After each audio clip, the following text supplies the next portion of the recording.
محترم مسلمانانو، په حرامي طریقې سره د حاصل شوي مال حکم څه دی؟ یعنی کوم مال چې په رشوت سره یا په نورو حرامو طریقو سره حاصل شوی وي، نو په اسلامي شریعت کې د دې حکم څه دی؟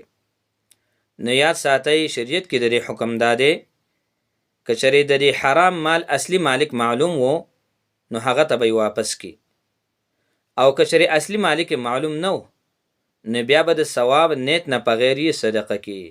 د ثواب نیت به پکې نه کوي او فقیرانو مسکینانو باندې به تقسیم کړي، هغې ته به ورکړي.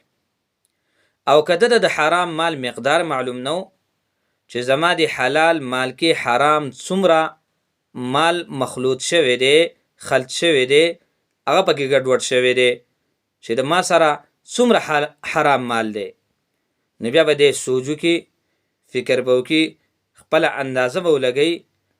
نو د دغه تحري نه رستو، د سوچ فکر نه رستو اندازتاً د حرام مال راجمع کړو، او د دغه حرام مال چې کوم دی هغه اصلي مالک معلوم و، نو هغه ته دې ورکړي. خو که اصلي مالک معلوم نه و، او بیا به دی داسې چلو کړي چې دقه حرام مال دی به راواخلي ده او په فقیرانو مسکینانو به تقسیم کړي، خو د ثواب نیت به په دې کې بالکل نه کوي. حرام مال کې ثواب نیت کول دا نه دي پکار.